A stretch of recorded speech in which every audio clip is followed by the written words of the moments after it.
కోటీశ్వర్లవ్వాలనే కలను నెరవేర్చుకోండి. వెంటనే జేకేఆర్ గురువు గారికి కాల్ చేసి అపాయింట్మెంట్ తీసుకోండి.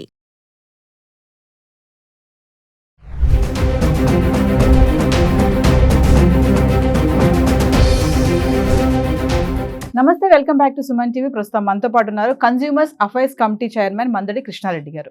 నమస్తే సార్. నమస్తే అమ్మా.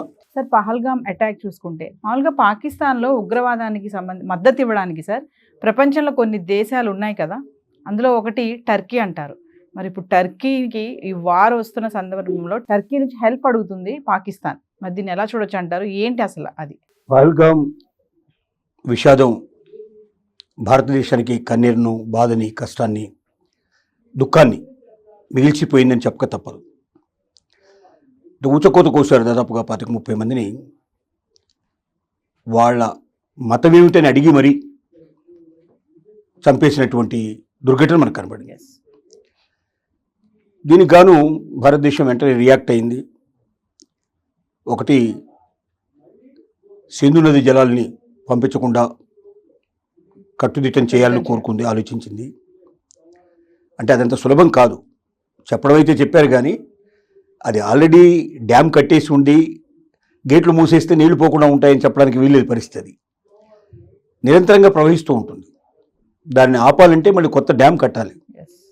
చాలా చోట్ల దానికి తగినటువంటి నీటి కుంటలు ఏర్పాటు చేయడం, ఇంకా రకరకాలుగా లోతైనటువంటి నదీ ప్రవాహాన్ని ఆపడానికి చాలా ప్రయత్నాలు చేయాల్సి ఉంది. కానీ ఫస్ట్ స్టెప్ మాత్రం తీయబోతున్నాం, మేము దాన్ని ఆపేయబోతున్నాం అని చెప్పడం వల్ల పాకిస్తాన్ ప్రజల్లో గుండె దడదడలాడే పరిస్థితి ఏర్పడింది. ఎందుకంటే అది లేకపోతే అసలు కింద పంజాబ్ రాష్ట్రం కానీ లేకపోతే సింధు రాష్ట్రం కానీ, రెండు రాష్ట్రాలు పూర్తిగా ఎండిపోయే అవకాశం ఉంటుంది.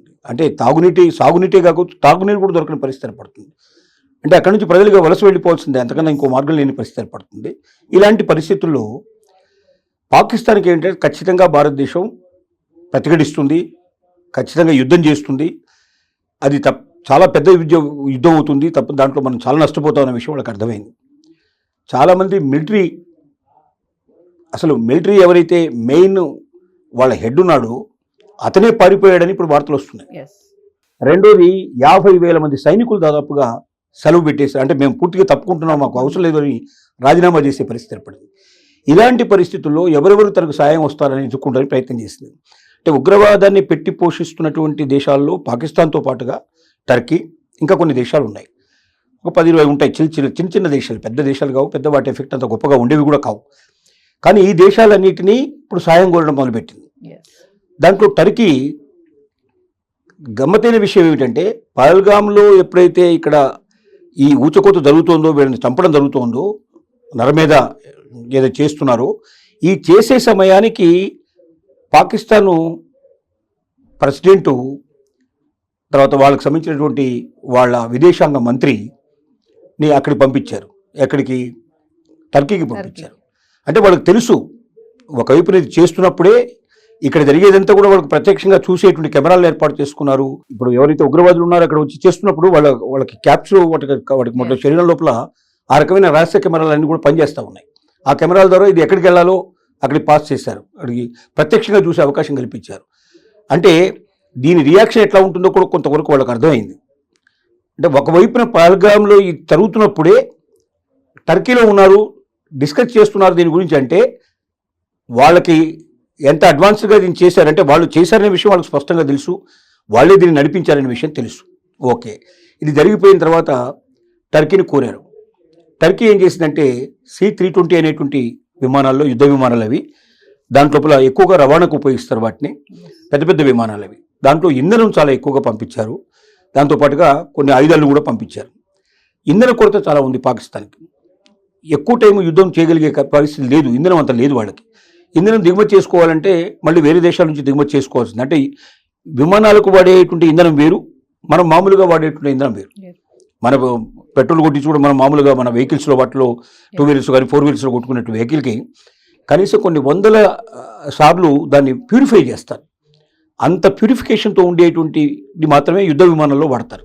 అంటే ఏ మాత్రం కూడా దాంట్లో తేడా రాకుండా ఉండాలి, అలాంటి మాత్రమే యుద్ధ విమానాలు పనిచేస్తాయి. కాబట్టి అలాంటి యుద్ధ విమానాలు పనికొచ్చేటువంటి ఫ్యూయల్ని టర్కీ నుంచి కొంత తెచ్చిపెట్టుకున్నారు. ఇవన్నీ ఏంటంటే భారతదేశాన్ని భయపెట్టడానికి చేసే పనులు. వాస్తవంగా వీటి వల్ల ఏమీ కాదు. టర్కీ లాంటి చిన్న దేశాలు ఏదో చేసినంత మాత్రంలో ఏం కావు. అయితే టర్కీ హామీ ఇచ్చింది, మేము మీకు సహాయం చేస్తాం పూర్తిగా అని చెప్పింది. టర్కీ లాంటి ఇంకా కొన్ని దేశాలు కూడా ఉన్నాయి, దాని గురించి ప్రయత్నం చేస్తారు. చైనా ఒకటి ఇప్పుడు మనకు కొద్ది ఇబ్బంది కలిగించేటువంటి దేశం. చైనా ఆర్థికంగా బలమైన దేశం, దాంతోపాటుగా వాళ్ళకి యుద్ధ సామగ్రి కానీ, యుద్ధ ట్యాంకులు కానీ, యుద్ధ నైపుణ్యం కానీ మనకన్నా చాలా రెట్లు పెద్దది. ఇంతకుముందే ఒకసారి మనం చైనా యుద్ధం జరిగినప్పుడు మనం కొంత భౌగోళికంగా నష్టపోయినాం. హిమాచల్ ప్రదేశ్ లోపల కొంత భాగాన్ని కూడా మనం నష్టపోయాం. పాకిస్తాన్తో జరిగిన ఏ యుద్ధంలో మనం పెద్దగా నష్టపోయింది లేదు. మొట్టమొదటి యుద్ధంలోనే మనం ఇప్పుడు ఏదైతే పాక్ ఆక్రమిత కాశ్మీర్ ఉందో అంతవరకు మనం పోగొట్టుకున్నాం తప్ప, ఆ తర్వాత అన్నింటిలో మనం గెయిన్ అయ్యాం. వాళ్ళ బంగ్లాదేశ్ను వేరు చేయగలిగాం. ఇంకా కార్గిల్ యుద్ధంలో కూడా మనం అప్రతిఘటంగా బ్రహ్మాండమైన విజయం సాధించాం. కానీ చైనాతో మాత్రం ఒకే ఒక యుద్ధం జరిగింది మనకు. ఆ యుద్ధంలో మాత్రం మనం ఓడిపోయాం. ఒక రకంగా చెప్పాలంటే హిమాచల్ ప్రదేశ్లో చాలా భాగాన్ని మనం పోగొట్టుకున్నాం. టిబెట్ ప్రాంతం అంతా మనకే ఉండేది అప్పుడు. ఇప్పుడు టిబెట్ అంతా వాళ్ళ కిందకి వెళ్ళిపోయింది. హిమాచల్ ప్రదేశ్లో సగం భాగం దానికి వెళ్ళిపోయింది. మనకు చాలా నష్టం వచ్చింది దానివల్ల. ఇప్పుడు చైనా ఏం చేస్తుందంటే డైరెక్ట్గా సాయం చేయదు. ఎందుకంటే ప్రపంచ దేశాలన్నీ కూడా మళ్ళీ లేకపోతే మన అమెరికా వెంటనే చైనా ఒకవేళ ఇటువైపు అయినా సాయం చేసింటే అమెరికా వెంటనే మన దగ్గరికి వచ్చేస్తుంది. పూర్తిగా వాళ్ళు డైరెక్ట్గా మనకు సాయం చేసే అవకాశాలు ఉంటాయి. కాబట్టి ఇండైరెక్ట్గా ఏం చేయగలరు, ఎలా వాళ్ళని సాయం చేయగలుగుతారు అనేటువంటి ఉద్దేశం వాళ్ళకు ఉంది. భారతదేశం గెలిస్తే చైనాకు చాలా దెబ్బ. అంటే ఇప్పుడు ప్రపంచ దేశాల్లో పోటీ పడుతున్న దేశం లోపల భారతదేశం చాలా అగ్రగామిగా ఉంది. అమెరికా తర్వాత, రష్యా తర్వాత, చైనా తర్వాత మనకు ఇటువైపు తీసుకున్నట్టయితే యూరోపియన్ కంట్రీస్ తర్వాత నెక్స్ట్ ప్లేస్లో మనం భారతదేశం 5వ ప్లేస్లో ఉంది. 5వ ప్లేస్ నుంచి ఇప్పుడు 3వ ప్లేస్కి వెళ్ళడానికి మనం ప్రయత్నం చేస్తున్నాం. 3వ ప్లేస్ నుంచి 1వ ప్లేస్ కూడా రావడానికి మనకు అవకాశాలు ఉన్నాయి కొన్నాళ్లలో. ఇప్పుడు కాకపోయినప్పటికీ ఇంకొక 10 ఏళ్ళు, 15 ఏళ్ళు, 20 ఏళ్ళలో భారతదేశం 1947 లోపల, 2047 లోపల నెంబర్ 1 ప్లేస్ చేరే అవకాశాలు పుష్కలంగా ఉన్నాయి. కాబట్టి ఇప్పుడు టర్కీతో ఏం చేశారంటే పాకిస్తాన్ వాళ్ళు ఒప్పందంలాగా చేసుకొని యుద్ధంలో మీరు తప్పనిసరిగా సాయం చేయాలని కోరారు. దానికి అనుగుణంగా వాళ్ళు యాక్ట్ చేశారు, వచ్చింది. చైనా మాత్రం ఒక రకంగా ఏం చెప్తుందంటే ఇలాంటి ఎక్కువగా ఇలాంటి జరిగేటువంటి సంఘటనలు జరిగేటువంటి దేశాల మీద మనందరం కూడా పోరాటం చేయాలి. పాకిస్తాన్ కూడా ఆ రకంగా నష్టపోయింది. ఎందుకంటే ఆఫ్ఘనిస్తాన్ నుంచి ముఖ్యంగా రకరకాల పద్ధతుల్లో వాళ్ళ మీద దాడులు జరుగుతున్నాయి. కాబట్టి దాన్ని నిరోధించడానికి పాకిస్తాన్కు మేము అండగా ఉంటాం, సాయం చేస్తాం. భారతదేశానికి వ్యతిరేకంగా చెప్పట్లే, పాకిస్తాన్ అండగా ఉంటాం అనేట్టుగా మాట వాళ్ళతో అనిపించే ప్రయత్నం జరుగుతోంది. చిలకని కూడా ఒకరు ఉంటారంటే డైరెక్ట్గా చెప్పరు కానీ ఇండైరెక్ట్గా చెప్తూ ఉంటారంటూ. ఇది మొదటి నుంచి చైనాకున్న అలవాటు ఇది. కానీ చైనా మాత్రం డైరెక్ట్గా పార్టిసిపేట్ చేయదు. చేస్తే మాత్రం చాలా దెబ్బతింటుంది. దాన్ని కూడా కొట్టేందుకు మిగతా దేశాలు చదువుతాయి. ఏదేమైనప్పటికీ పాకిస్తాను భయపడుతోంది. చాలా పాకిస్తాన్లో ప్రజలు చాలా భయపడతా ఉన్నారు. సైన్యమే 50,000 మంది ఉద్యోగాలు వదిలిపెట్టిపోయారంటే మేము చచ్చిపోతాం, చావడం కన్నా బతుకుంటే ఏదో రకం పని చేసుకుని బతుకొచ్చారు ఉద్దేశంతో వదిలేస్తున్నారు. సైనికాధికారి జాడ లేకుండా పోయినాడు, అతను జాడలు తెలియట్లేదు, 10 రోజుల నుంచి మాయమైనాడు. ఆ సంఘటన జరిగిన తర్వాత నెక్స్ట్ డే నుంచి అతను కనపట్టలేదు. అతను అక్కడ ఉన్నాడా, దేశం విడిచి పారిపోయాడా, అతని కుటుంబ సభ్యులు కూడా పంపించారని చెప్పి వార్తలు వదంతులు వస్తున్నాయి. సో ఇలాంటి పరిస్థితుల్లో పాకిస్తాన్ ఎప్పటికీ భారతదేశం ముందర నిలబడలేదు. పాకిస్తాన్తో యుద్ధం చేయగలిగే శక్తి సామర్థ్యాలు లేవు దానికి. మన దాంట్లో మనం 70 బిలియన్ల కన్నా ఎక్కువగా మనం ఖర్చు పెడుతున్నాం ప్రతి సంవత్సరం. వాళ్ళు 6-7 బిలియన్ లోపలే ఉంది వాళ్ళకి సంబంధించినట్లు మొత్తం కంప్లీట్గా. అలాగే సైనిక పాఠం తీసుకున్నా, ఏది తీసుకున్నా కనీసం సగానికి కూడా లేదు వాళ్ళది. ఎట్టి పరిస్థితుల్లో పాకిస్తాన్ భారతదేశం మీద విజయం సాధించే అవకాశమే లేదు. నిజంగా భారతదేశం ఈసారి కొట్టడం మొదలు పెడితే పాకిస్తాన్ 3-4 ముక్కలు చేసేస్తుంది కంప్లీట్గా. ఆక్రమిత కాశ్మీర్ మనం తీసేసుకుంటాం.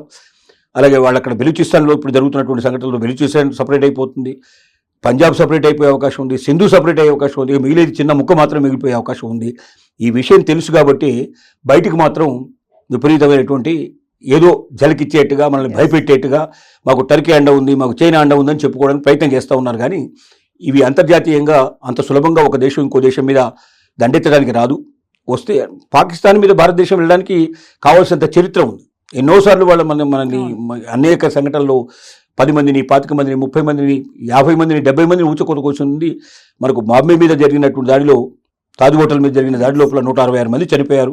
ఇలాంటి చరిత్ర, రక్తసిక్తమైనటువంటి చరిత్ర ఉంది. కాబట్టి భారతదేశం పాకిస్తాన్ మీద దాడి చేయడంలో ప్రపంచ దేశాలు ఎవ్వరు కూడా ప్రతిఘటించే అవకాశం, ఎక్సెప్ట్ చిన్న దేశాలు ఏవైతే ఉన్నాయో వాళ్ళకి చెంచాలుగా ఉండేటువంటి చిన్న దేశాలు తప్ప మేజర్ దేశాలు ఏవి కూడా వ్యతిరేకించే అవకాశం లేదు, అసలు అడ్డుపడవు. అమెరికా ఆల్రెడీ చెప్పేసింది భారతదేశం పాకిస్తాన్ రెండింటి మధ్యలో మేము తలదూర్చాం.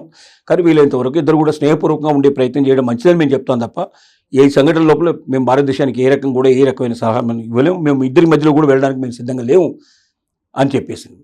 రష్యా అయితే తెగించి చెప్పేసింది, నువ్వు ఒకవేళ వెళితే చితికిపోతావు, పాకిస్తాన్కి చెప్పింది, హెచ్చరిక చేసింది. ఊచకోత కోసేస్తారు, అసలు నువ్వంటూ ఉండవు, అసలు పాకిస్తాన్ అస్తిత్వం లేకుండా పోతుంది అనేటువంటి విషయం కూడా రష్యా చెప్పేసింది. అంటే మనకు ఫుల్ సపోర్ట్ ఇవన్నీ జరుగుతూ ఉన్నాయి. కాబట్టి టర్కీకి జరిగినటువంటి విషయం గురించి మనం పెద్దగా ఆందోళన పడాల్సిన అవసరం లేదు. టర్కీ అనేటువంటిది చిన్న దేశం, అంత పెద్దగా ఆందోళన చిక్కేది అంటే టర్కీ సాయం చేస్తుంది కదా, ఏదో పాకిస్తాన్ సాధించేటువంటి అవకాశం లేదు. ఒక దేశానికి ఒక చిన్న దేశానికి ఇంకోటి కాస్త యాడ్ అయిపోతుంది, అంతకన్నా ఏం జరగదు.